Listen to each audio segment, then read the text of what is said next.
In a decaying building where dust settled thicker than silence, the empty apartment above echoed with footsteps night after night.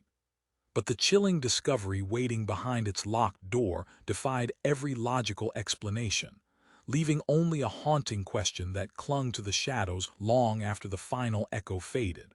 The building stood at the edge of everything, a pale, tired structure in a town that wasn't bustling but merely present. It hadn't been built with grandeur, and time hadn't been kind. Cracks webbed across the walls like a roadmap of forgotten storms, and a peculiar stale scent hung in the hallways, a blend of dust and disuse. Still, it offered shelter, and the price was manageable, a compromise for a life that demanded practicality. The newest residents settled into a unit overlooking a small, forgotten courtyard. The heating sputtered more than it warmed, and shadows seemed to gather in the corners, but it was a place to rest. Above, the apartment appeared empty, or so it seemed.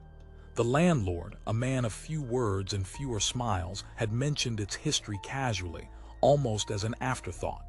The previous tenant had simply disappeared, vanished without a trace. Everything remained: belongings, furniture, a life left abruptly paused. No note, no forwarding address, just an unsettling silence. The first night brought a disquieting awareness of the apartment above.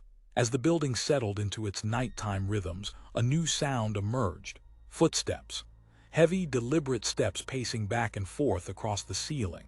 They weren't hurried or panicked, but slow, restless, suggesting a profound unease. Mixed with the steady rhythm of footfalls was another sound, a subtle scrape, like furniture being shifted across the floor. The movements continued for hours, stretching on until the first hint of light crept through the windows. A sense of concern led to a conversation with the building manager. He seemed genuinely surprised, shaking his head and insisting the upstairs apartment remained unoccupied. No lease had been signed, no keys issued.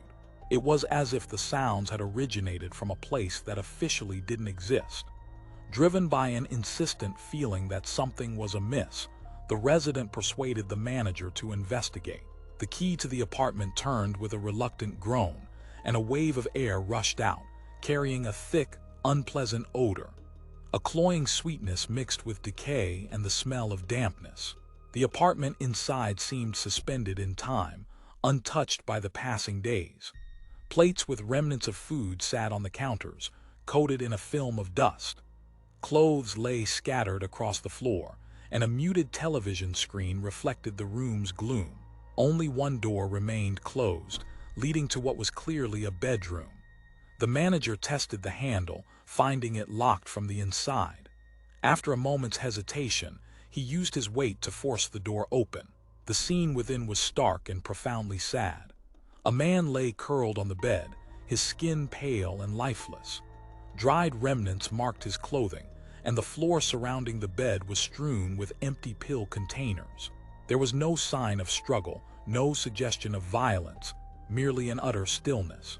The room held a silence so complete it seemed to press in on the senses. An investigation followed, meticulously cataloging the details. The medical examiner estimated the time of death to be at least 10 days prior to the discovery. No forced entry, no indications of visitors. The preliminary cause was suspected to be an overdose, though a definitive determination proved elusive. No family members could be located, no record of employment, no active phone account. He seemed to have existed, and then simply ceased to be, leaving no ripple in a world already overflowing with lives. But what lingered, what refused to dissipate, was the memory of the sounds. The footsteps, the dragging furniture. They occurred just hours before the body was discovered, yet the medical examiner was certain that rigor mortis had long since set in. The man could not have moved. The room had been undisturbed for days. Explanations were offered. Fatigue, stress, the unsettling atmosphere of an old building, all could play tricks on the mind, turning ordinary sounds into something more sinister.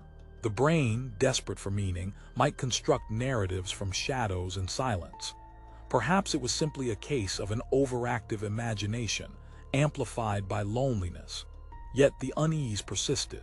There was a sense that something had remained in that room, something that hadn't quite moved on. A presence that echoed in the silence, a lingering echo of a life abruptly cut short, and a mystery that refused to be quieted. It wasn't the emptiness of the apartment that was unsettling, but the lingering impression that it wasn't entirely empty after all. What do you think happened in that apartment? Was it all in the resident's mind, or was something else at play? Leave your comments below on your thoughts.